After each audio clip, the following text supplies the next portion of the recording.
Bienvenidos a F23, un programa de creatividad, líderes y negocios presentado por la revista Forbes Argentina.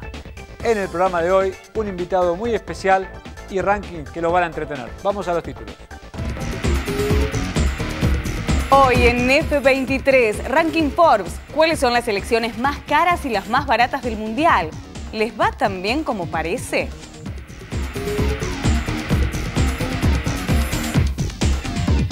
Además, reportaje exclusivo, Eduardo Constantini, fundador del Malva, creador de Nordelta y uno de los empresarios más exitosos de la Argentina.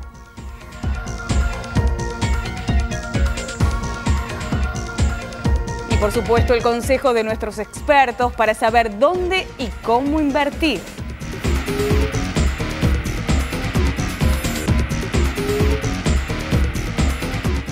Ya estamos en pleno mundial. Antes de que empezara, Brasil era el favorito, pagaba 4-1, Argentina y Alemania le seguían, pagaban 6-1 en las principales casas de apuestas. ¿Quieren saber cuáles son las selecciones más caras de este mundial? Veamos el ranking que hizo la revista Forbes Argentina.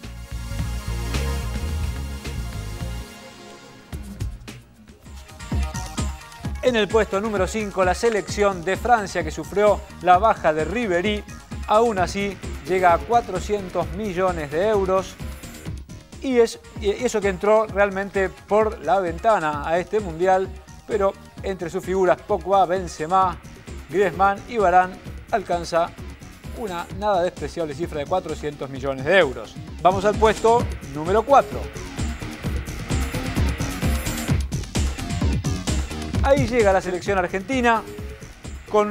Tiene el jugador más caro del Mundial, que es Lionel Messi, con 120 millones. Agüero, 45. Vemos Higuaín, 38. Di María, 30. Este ranking está hecho en base a las cotizaciones del mercado. Por supuesto que yo creo que si hoy Sergio Agüero tendría que venderse, su cotización sería un poquito más alta. Pero vamos al puesto número 3. Es nada más y nada menos que la poderosa selección alemana. Cuesta está valuada en 518 millones de euros. Mario Götze es el jugador, un jugador realmente destacable. Ozil, 55 millones. Schweinsteiger, 50. Estamos viendo en la pantalla sus figuras. Toni Kroos, 40. Marco Reus, 40. Recién lo enfrentaríamos en la semifinal. Pero primero tenemos que seguir ganando algunos partidos.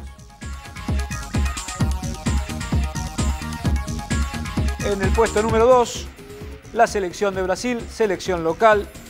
Entre los 23 jugadores del plantel suman un total de 530 millones de euros. Neymar a la cabeza, tasado en 97 millones. Hulk en 48, Thiago Silva 40, Oscar 34.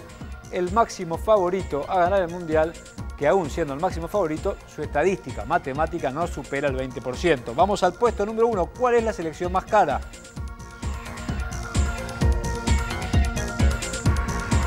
Es la selección de España, ganadora del último mundial, cotizada en 632 millones de euros. Andrés Iniesta, la figura de este equipo. Diego Costa, el delantero del Atlético Real Madrid, 57.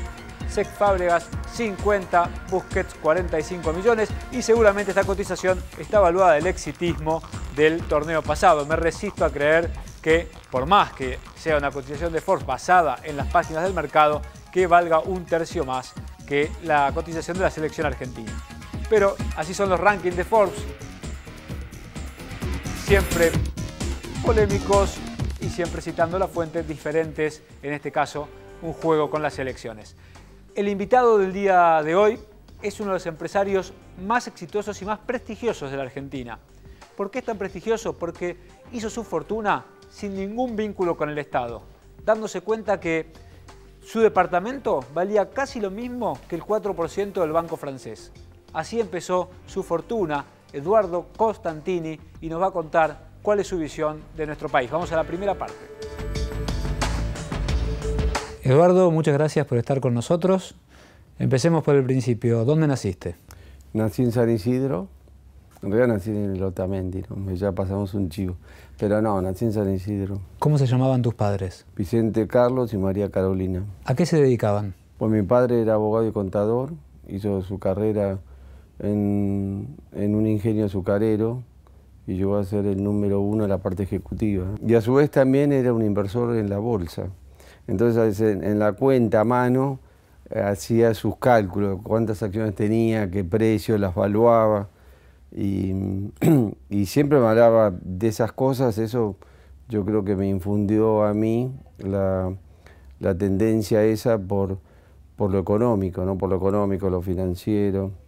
En cambio de mi madre, que se dedicaba mucho a ayudar a terceros, me parece que de ahí yo tomé la sensibilidad social, ¿no? Un poco la responsabilidad social que todos tenemos. ¿Qué 3 medidas tomarías si fueras hoy ministro de Economía?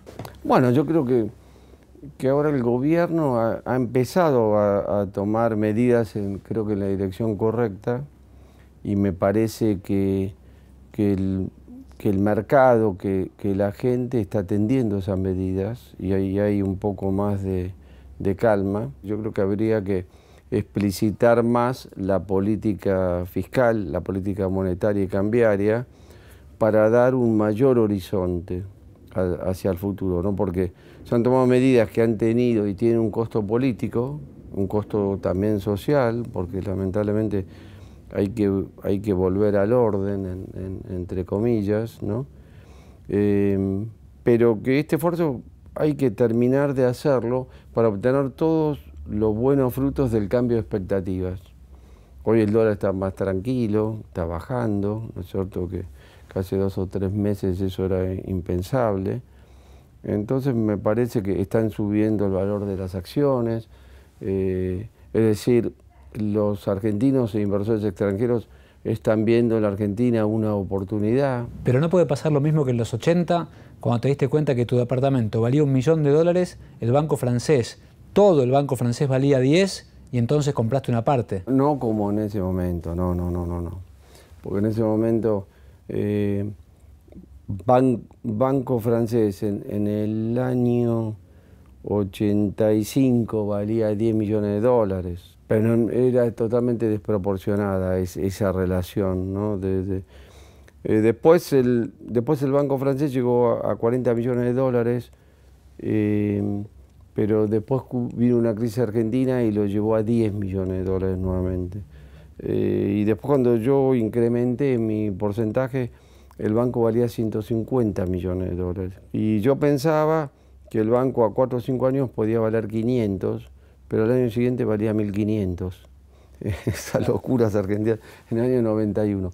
Se sabe que hiciste tu primer $1 millón comprando un terreno y después vendiéndolo. Es menos sabido que casi perdés ese $1 millón.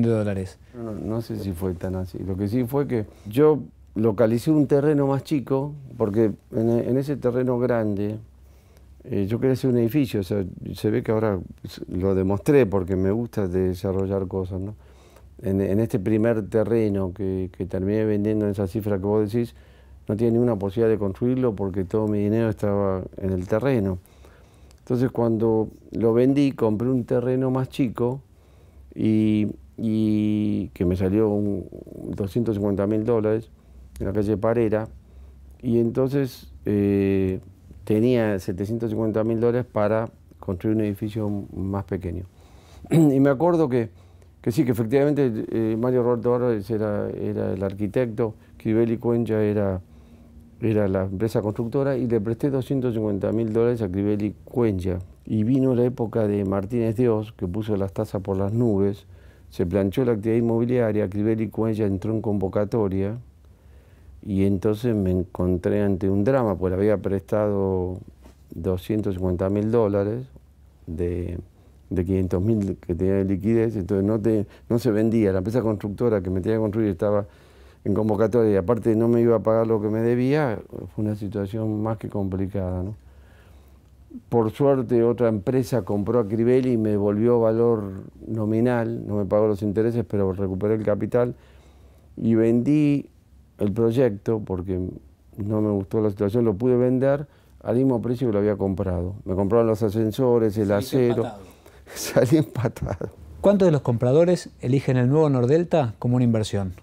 Aproximadamente un 50%, viendo la experiencia de Nordelta como una alcancía, como una caja de ahorro, apostaron al desarrollo de Puerto del Lago, y nosotros ya hemos lanzado 6 barrios desde un comienzo, ¿no? Hemos hecho una inversión, además del valor de la tierra, de más de 130 millones de dólares, y creo que eso, a medida que va pasando el tiempo, se va a ir viendo la mejora relativa, el crecimiento de la ciudad, y eso inexorablemente lleva a una mayor valuación de la tierra. ¿A partir de cuánto se puede comprar un terreno? En Puerto del Lago, más o menos a partir de los $80.000, 70, $80.000. Y en cuotas, ¿no? O sea, nosotros pusimos el dólar Banco Nación, el de 8 pesos, y el índice de la Cámara Argentina de la Construcción. ¿Te acordás cuando valía un terreno en Nordelta cuando empezó? Sí, cuando empezó Nordelta, el primer barrio, nosotros vendimos un promedio de $60. Ese terreno hoy está más o menos entre 250 y $300. La mayoría son casas en ese barrio, ¿no? Que es la Alameda, sí. Pero más o menos ese es un barrio un barrio nuevo en Nordelta, más o menos vale $220. Y en Puerto del Lago más o menos unos 120, $130. Imprescindible escuchar a Eduardo Costantini, que está en el puesto número 24 del ranking de Forbes Argentina, que incluye a los empresarios más ricos. Pero hay mucho más con sus consejos para saber en qué hay que invertir en este 2014. Vamos a una pausa y enseguida volvemos.